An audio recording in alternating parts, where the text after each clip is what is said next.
چلیے آج بات کرتے ہیں ایک ایسی تاریخی شخصیت کی جن کی زندگی عجیب تضادات سے بھری ہوئی ہے۔ سوچئے، ایک ایسا نام جس کو سن کر کبھی لوگ خوف کھاتے تھے اور پھر وہی نام آگے جا کر انصاف کی ایک مثال بن گیا۔ جی ہاں، یہ حضرت عمر بن خطاب رضی اللہ عنہ کی وہ حیران کر دینے والی کہانی ہے، ان کے ایک مخالف سے ایک عظیم حکمران بننے تک کے سفر کی۔ جب ہم ان کی زندگی کو دیکھتے ہیں تو دو بالکل الگ ایک دوسرے سے بالکل مختلف تصویریں سامنے آتی ہیں۔ ایک طرف تو ہیں وہ شخص جو اپنی پرانی روایتوں کی حفاظت کے لیے ہر حد تک جانے کو تیار تھے، اور دوسری طرف وہی شخص انصاف کا سب سے بڑا چیمپئن بن کر ابھرا۔ تو یہ اتنی بڑی تبدیلی آئی کیسے؟ ایک ہی انسان کے اندر یہ دو اتنے الگ پہلو، یہ کیسے ممکن تھا؟ چلیے اسی دلچسپ کہانی کو ذرا کھول کر دیکھتے ہیں۔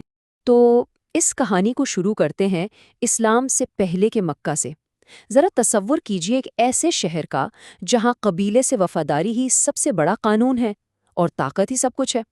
اسی سخت اور روایتی ماحول میں ایک ایسی شخصیت ابھری جن کا آپ کہہ سکتے ہیں صرف نام ہی کافی تھا، عمر بن خطاب۔ ان کی شخصیت ایسی تھی کہ انہیں نظر انداز کرنا ناممکن تھا۔ ایک زبردست قد و قامت، مضبوط جسم اور ذہانت ایسی کہ ان کے فیصلے پتھر پہ لکیر سمجھے جاتے تھے۔ تلوار بازی ہو یا کشتی، ہر میدان کے چیمپئن تھے وہ۔ لیکن شاید ان کی سب سے بڑی طاقت تھی اپنی روایتوں سے ان کی گہری محبت۔ ان کے نزدیک اسلام صرف ایک نیا عقیدہ نہیں تھا، نہیں، یہ ان کے آباء و اجداد کی وراثت اور ان کے پورے سماجی ڈھانچے کے لیے ایک سیدھا خطرہ تھا، اور وہ اسے روکنے کے لیے بالکل پرعزم تھے۔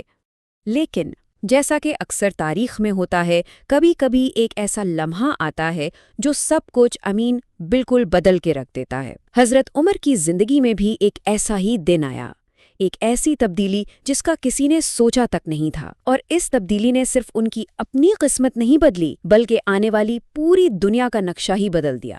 دیکھیے، یہ تبدیلی کوئی راتوں رات نہیں آئی، یہ تو ایک گہرے اندرونی سفر کا نتیجہ تھا۔ شروعات ہوئی غصے اور تکرار سے۔ انہوں نے فیصلہ کیا کہ اس نئے پیغام کو سیدھا جا کر ختم کرنا ہے، لیکن پھر قسمت نے انہیں قرآن کے الفاظ سنوا دیے، اور بس ان الفاظ کی طاقت اور سچائی نے ان کے سخت دل کو موم کی طرح پگھلا دیا، اور انہوں نے اس پیغام کے آگے مکمل طور پر سر جھکا دیا۔ اس تبدیلی کی گہرائی کا اندازہ آپ اس بات سے لگائیں کہ وہی دل جو کبھی اسلام کا دشمن تھا، اللہ کے کلام کے سامنے موم کی طرح پگھل گیا۔ یہ صرف مذہب بدلنا نہیں تھا، یہ تو ایک پورا روحانی انقلاب تھا اندر سے۔ اور ان کے اسلام قبول کرنے کا اثر، وہ تو فوراً اور بالکل ڈراماٹک تھا۔ سوچئے، کل تک جو مسلمان کعبہ میں چھپ چھپ کر نماز پڑھتے تھے، اب حضرت عمر کی موجودگی میں کھلے عام عبادت کر رہے تھے۔ جس شخص سے وہ سب سے زیادہ ڈرتے تھے، اب وہی ان کا سب سے بڑا محافظ، ان کا پروٹیکٹر بن چکا تھا۔ تو اب ہم ان کی زندگی کے ایک بالکل نئے چیپٹر میں داخل ہوتے ہیں۔ جب وہ خلیفہ بنے تو ان کی یہ جو ذاتی تبدیلی تھی، اس نے حکومت کا ایک نیا تصور پیش کیا۔ اصل سوال اب یہ تھا، کیا وہ انصاف کے انہی اصولوں کو جن پر وہ خود قائم ہوئے تھے ایک پوری سلطنت پر آزما پائیں گے؟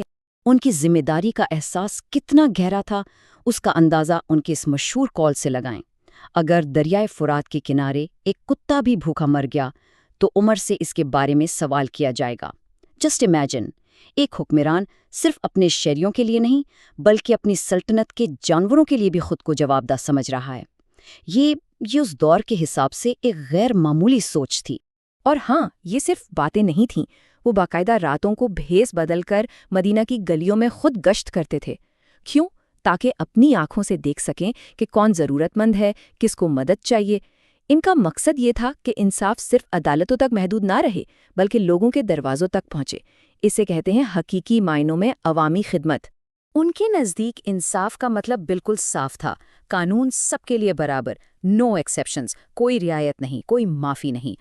اور اس کا سب سے بڑا ثبوت، جب ان کے اپنے بیٹے پر شرعی سزا لاگو کرنے کا وقت آیا تو انہوں نے ایک لمحے کے لیے بھی نہیں سوچا۔ تصور کیجئے، ایک باپ کے لیے یہ کتنا مشکل فیصلہ ہوگا، لیکن ایک حکمران کے طور پر انہوں نے یہ ثابت کر دیا کہ قانون سے اوپر کوئی نہیں، ان کا اپنا خون بھی نہیں۔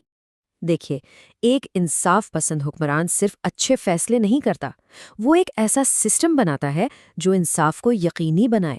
تو اب ان کی شخصیت سے تھوڑا آگے بڑھتے ہیں اور ان پریکٹیکل قدموں کو دیکھتے ہیں جنہوں نے ایک تیزی سے پھیلتی ہوئی ریاست کو مضبوط بنیادیں دیں۔ ایک اتنی بڑی پھیلتی ہوئی ریاست کو چلانے کے لیے ظاہر ہے نئے سسٹم کی ضرورت تھی، تو انہوں نے کیا کیا؟ وقت کا حساب رکھنے کے لیے ہجری کیلنڈر شروع کیا، فوجیوں اور شہریوں کی سیلریز کو مینج کرنے کے لیے دیوان کا ادارہ قائم کیا، عوامی فلاح کے پروجیکٹس کے لیے بیت المال یعنی اسٹیٹ ٹریجری کو ایک پراپر شکل دی، اور سب سے بڑھ کر ایک آزاد عدلیہ کا نظام بنایا تاکہ ہر کسی کو انصاف مل سکے۔ یہ صرف چھوٹی موٹی اصلاحات نہیں تھیں، یہ ایک جدید ریاست کے بنیادی ستون تھے۔ اور تو اور جنگ کے میدان میں بھی ان کے اصول بالکل واضح تھے، کوئی دھوکہ دہی نہیں، عورتوں، بچوں یا بوڑھوں کو کوئی نقصان نہیں پہنچایا جائے گا۔ جب یروشلم یعنی بیت المقدس فتح ہوا تو تاریخ نے ایک ایسا منظر دیکھا جو پہلے کبھی نہیں دیکھا گیا تھا۔ خلیفہ نے خود شہر کے ہر مذہب کی عبادت گاہوں کی حفاظت کی ضمانت دی۔ سچ میں یہ فتح صرف زمین کی نہیں تھی، یہ اصولوں کی فتح تھی۔ چلیے اب اس عظیم زندگی کے اختتام کی طرف آتے ہیں اور ان بنیادی اصولوں پر غور کرتے ہیں جنہوں نے ان کی وراثت کو، ان کی لیگیسی کو ہمیشہ کے لیے زندہ کر دیا۔ سوچئے ذرا، وہ اس وقت کی سب سے بڑی سلطنتوں میں سے ایک کے حکمران تھے، لیکن ان کی اپنی ذاتی زندگی ایک فقیر جیسی تھی۔ کپڑوں پر پیوند لگے ہوئے اور کھانے میں اکثر صرف روٹی اور زیتون کا تیل۔ یہ عجیب بات ہے نا، اتنی طاقت اور اتنی سادگی ایک ہی شخص میں جمع ہو سکتی ہے، یہ یقین کرنا مشکل ہے۔ اور جس طرح ان کی زندگی غیر معمولی تھی، ان کا اس دنیا سے جانا بھی ویسا ہی تھا۔ وہ مسجد میں فجر کی نماز پڑھا رہے تھے اپنے رب کے سامنے، سب سے پرسکون حالت میں، جب ایک قاتل نے ان پر حملہ کر دیا۔ اس حملے نے صرف ایک عظیم لیڈر کی زندگی کا چراغ گل نہیں کیا، بلکہ ایک پورے سنہرے دور کا اختتام کر دیا۔ تو آخر میں ہم حضرت عمر کو کیسے یاد رکھتے ہیں؟ ان کی لیگیسی، ان کی وراثت کئی چیزوں پر کھڑی ہے۔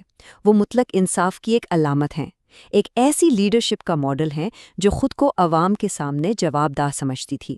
وہ شروعاتی اسلامی ریاست کے آرکیٹیکٹ تھے اور اس بات کا زندہ ثبوت کہ انسان واقعی بدل سکتا ہے۔